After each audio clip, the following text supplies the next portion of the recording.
तो इस वीडियो से हम लोग शुरू करने वाले हैं एक्सेल को। और एक्सेल के बारे में आपको पहले से ही पता होगा।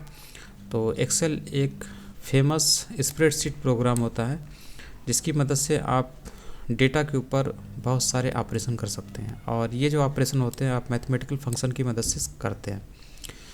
तो एक्सेल का इस्तेमाल काफ़ी ज़्यादा होता है, ख़ासतौर से ऑफिशियल वर्क में इसका बहुत ज़्यादा इस्तेमाल होता है। और इसको आजकल के टाइम पे लगभग सभी को आना चाहिए, क्योंकि एक ऐसी स्किल है जो कि आपके लाइफ में एक बूस्ट ज़रूर देती है।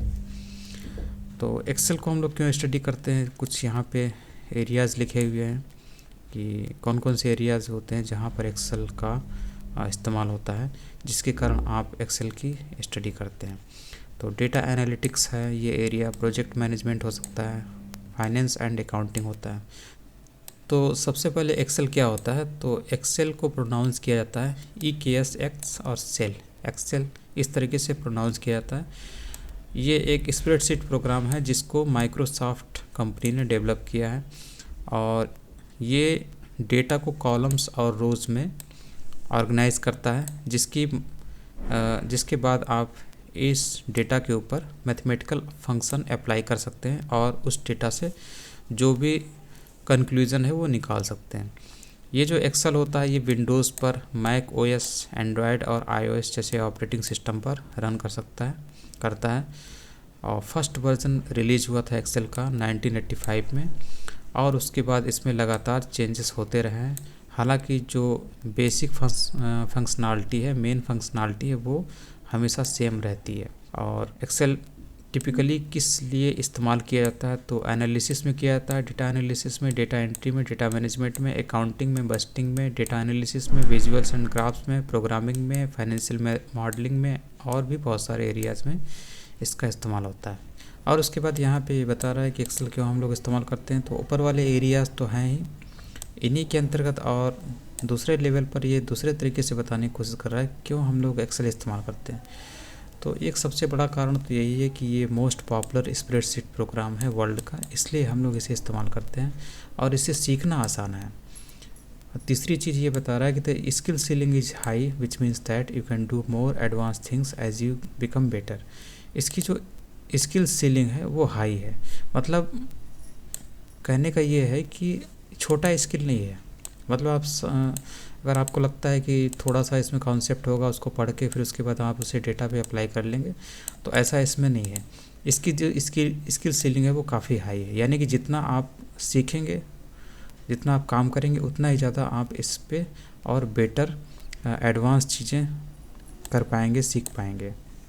तो इस पे आपको लगातार ये सीखना है, क्योंकि इसकी जो स्किल सीलिंग है वो हाई है। It can be used with both work and in everyday life such as to create a family budget. तो यहाँ पर ये बोल रहा है कि आप इसको अपने काम के साथ साथ अपने डेली लाइफ में भी इसका इस्तेमाल कर सकते हैं। जैसे कि आपका फैमिली बजट हुआ, उसे क्रिएट करना है आपको, तो कहाँ पे कितना पैसा खर्च हो रहा है और कैसा उसका डिफरेंट टाइप का जो डेली बजट से संबंधित जो डेटा है उसके ऊपर कोई कंक्लूज़न निकालना है, तो उसको आप यहाँ से इसी एक्सेल पे कर सकते हैं। It has a huge community support, इसका कम्युनिटी सपोर्ट भी बड़ा है, ठीक, तो काफ़ी पुराना है, तो कम्युनिटी सपोर्ट तो बड़ा होगा ही, ऊपर से फेमस भी है। दुनिया भर के कंप्यूटर के जो ऑफिस वर्क हैं वो एक्सेल से ही होते हैं, संभाले जाते हैं, एक्सेल से ही चलाए जाते हैं, तो इसलिए कम्युनिटी सपोर्ट भी बड़ा है। और सबसे बड़ी बात है कि माइक्रोसॉफ्ट इसे लगातार सपोर्ट करता आ रहा है। और इसके अलावा टेम्पलेट और फ्रेमवर्क्स भी होते हैं जिसका आप रीयूज कर सकते हैं, और इससे आपका जो स्प्रेडशीट जो क्रिएट करने का जो कास्ट है वो कम हो जाता है। उसके बाद यहाँ से स्टार्ट करने के लिए बोल रहा है, तो कैसे स्टार्ट होगा, तो एक तो आपको तरीका पता होगा कि जो एक्सेल होता है वो आपके कंप्यूटर में पहले से ही मौजूद होता है। अगर आपका जेन्युइन विंडो है तो उसमें पहले से देता है। कभी कभी किसी में लाइसेंस नहीं है तो लाइसेंस ख़रीदना पड़ता है उसका, और फिर उसके बाद उसे आप ऑफलाइन भी इस्तेमाल कर सकते हैं। दूसरा ये है कि आप ऑनलाइन इसका फ्री में इस्तेमाल कर सकते हैं। इसके लिए आप ऑफिस 365 का जो वेब वर्जन है यानी कि ब्राउज़र में आप इसे आसानी से फ्री में इस्तेमाल कर सकते हैं। बस आपको क्या काम करना होगा, आपको एक माइक्रोसॉफ्ट की जो आईडी है वो बनानी पड़ेगी। तो माइक्रोसॉफ्ट में आप अपना अकाउंट बना लीजिए किसी भी जीमेल आईडी से। तो आप इसे बाई कर सकते हैं। अगर आप इसको ऑफलाइन भी इस्तेमाल करना चाहते हैं कंप्यूटर पे तो आपको ये बाई करना पड़ेगा, और नहीं तो आपको सीधे ब्राउज़र में जाना पड़ेगा और वहाँ से आप लॉगिन करेंगे अपने माइक्रोसॉफ्ट अकाउंट में, फिर उसके बाद आप इसे इस्तेमाल कर सकते हैं। तो हम लोग को क्लिक करते हैं, इस तरीके के पेज पे आ जाएंगे और उसके बाद यहाँ से आप साइन इन करेंगे। साइन इन करने के बाद आप जो भी तरीके से साइन इन करते हैं माइक्रोसॉफ्ट अकाउंट में आप साइन इन हो जाएंगे, और उसके बाद आप सीधे यहाँ से ओपन कर सकते हैं अपने एक्सेल को। तो देखिए एक्सेल कहाँ पर है, ये आपका वर्कबुक लिखा हुआ है, यहाँ पे नीचे एक्सेल लिखा हो तो यही एक्सेल है। इसको क्लिक करते हैं तो ये आपकी एक्सेल सीट हो गई, ठीक है। और उसके बाद यहाँ पे बाई माइक्रोसॉफ्ट वाला ऑप्शन भी है, तो यहाँ से आप बाई भी कर सकते हैं। ये प्लान है इसको आप बाई करना चाहें तो कर सकते हैं, नहीं तो आपको वेब वर्जन इस्तेमाल करना है, मतलब ब्राउज़र में इस्तेमाल करना है तो आप फ्री में इस्तेमाल कर सकते हैं, ठीक है। तो ये दिया हुआ, आप अपने हिसाब से देख लेना। इस पर ये बता रहा है कि किस तरीके से आप 1+1 को 2 करते हैं, ये कैसे लिखते हैं, ये सब धीरे धीरे हम लोग देखेंगे। जैसे आप यहाँ पर आ जाइए तो देखिए यहाँ पर जो दिया हुआ है ये शीट 1 दिया हुआ है, इस पर आप राइट क्लिक करेंगे तो आपको एक रीनेम का ऑप्शन मिलेगा। तो इसके ज़रिए आप इसको रीनेम कर सकते हैं। तो यहाँ पे जो सीट लिखा हुआ है यहाँ पर आपको दूसरा लिख के आ जाएगा, जो भी आप जिस चीज़ से भी रीनेम करना चाहते हैं, ठीक है। और तो यही सीट होती है, और इसके अलावा ये सीट जो है ये नेम है सीट का, जो कि आपको ये कम्प्लीटली दिख रही है।